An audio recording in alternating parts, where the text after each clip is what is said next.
30 jours, 30 comics, épisode 4, action. Salut à tous et bienvenue dans le 4ème épisode de 30 jours, 30 comics, les chroniques quotidiennes où je vous parle de vos devoirs de vacances comics, les comics que je lis et que j'ai envie que vous lisiez parce que je les aime. Aujourd'hui on se retrouve pour parler d'une de mes histoires favorites, une histoire de Frank Miller. Alors je vous ai déjà parlé en long, en large et en travers de mon amour pour le travail de Frank Miller.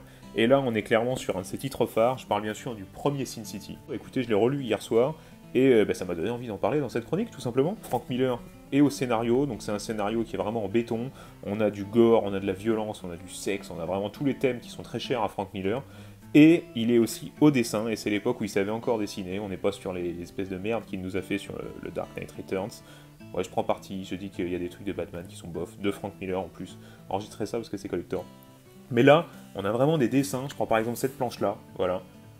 Regardez un petit peu le jeu des couleurs, n'importe quoi. Le contraste, le jeu des contrastes et le jeu des lumières sur le noir et blanc. Je trouve ça fabuleux en fait, parce qu'il n'y a pas de couleurs et on arriverait presque à les voir, à voir la lumière et l'intensité. On a l'impression, et d'ailleurs on n'a pas l'impression, c'est d'ailleurs ce que fait Frank Miller sur certaines des planches, c'est qu'en fait il part d'une planche noire pour dessiner au blanc dessus. Et ça rend des rendus qui sont vraiment fabuleux quoi. Voilà, regardez-moi ça, c'est vraiment...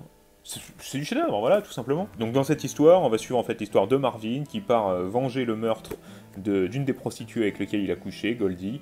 C'est d'ailleurs une des histoires qui est comprise dans le premier film, Sin City, par Robert Rodriguez, que je vous conseille d'ailleurs si vous l'avez pas vu. Si vous avez lu ce comics, n'hésitez pas, comme toujours, je vous retrouve dans les commentaires, et puis on en discute. Puis si vous l'avez pas lu, et ben, foncez le trouver et foncez le lire, parce que c'est un chef-d'œuvre, tout simplement. Et ben écoutez, sur ce, on se dit à demain, 18h, on garde ce rythme-là, et puis on parlera demain de Justice League Icon chez Urban Comics. Allez,